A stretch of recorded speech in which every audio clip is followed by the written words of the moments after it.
viewers, welcome to Rituprani channel. நேத்து வந்து நம்ம வந்து ஸ்பைசி சிக்கன் கிரேவி பார்த்தோம். இன்னைக்கு வந்து தந்தூரி சிக்கன் பார்க்க போறோம். நான் வந்து நல்லா வந்து சிக்கன் வந்து ரெண்டு லெக் பீஸ் வாங்கியிருக்கேன், ரெண்டு விங்ஸ் வாங்கியிருக்கேன், அப்புறம் சின்னதாக ஒரு பீஸ்.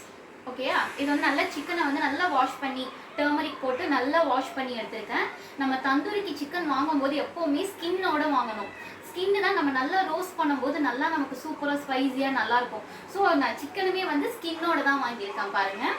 இதுக்கு என்னென்ன இன்க்ரீடியன்ட் யூஸ் பண்ண போகிறோன்னா ஆல்ரெடி நான் மிக்ஸ் பண்ணி வச்சுட்டேன். இதில் என்னென்ன சிக்கன் மசாலா, சீரகத்தூள், கொஞ்சம் மல்லித்தூள், அதுக்கப்புறம் உப்பு, இஞ்சி பூண்டு பேஸ்ட், இது மட்டும் போதும். அதுக்கப்புறம் கடைசியாக கொஞ்சம் லெமன் போட்டு நல்லா இந்த கன்சிஸ்டன்சியில் நம்ம வந்து இந்த சிக்கன் 65க்கு அது மாதிரி பண்ணுற மாதிரி கொஞ்சம் தண்ணி அதிகமாக யூஸ் பண்ணிடக்கூடாது.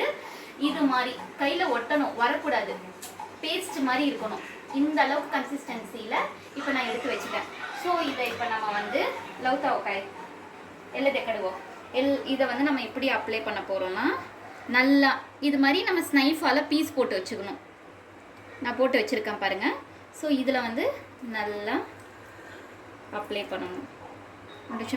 நல்லா நம்ம மசாலா வந்து அப்ளை பண்ணணும். இந்த ஸ்கின் மேலேயுமே வந்து நல்லா அப்ளை பண்ணணும். அப்போ தான் நல்லா நம்ம வந்து தந்தூரிக்கு வந்து நல்லா ரோஸ்ட் பண்ணும்போது சூப்பராக கிறிஸ்பியாகவும் நல்லாயிருக்கும். இங்கெல்லாம் கேப் நம்ம ஸ்னைஸ் போட்டு கட் பண்ணி வச்ச இடத்துலலாம் நம்ம நல்லா இது பண்ணிக்கணும்.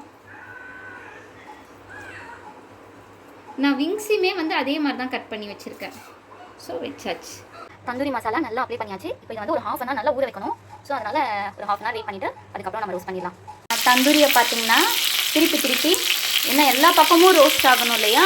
ஸோ லைட்டாக நான் திருப்பி போட்டு ரோஸ்ட் பண்ணியிருக்கேன். இதெல்லாம் பாருங்கள், அதோட ஸ்கின் தான் நல்லா கிறிஸ்பியாக இருக்குது பாருங்கள். அதுக்காக தான் நான் ஸ்கின்னோட வாங்க சொன்னேன். அது மாதிரியே நம்ம வந்து திருப்பி போட்டு 4 பக்கமும். ஃபைனலி தந்தூரி சிக்கனும் ரெடி ஆயிடுச்சு. ட்ரை பண்ணுங்கள். பிடிச்சிருந்தா சேனலை சப்ஸ்கிரைப் பண்ணுங்கள்.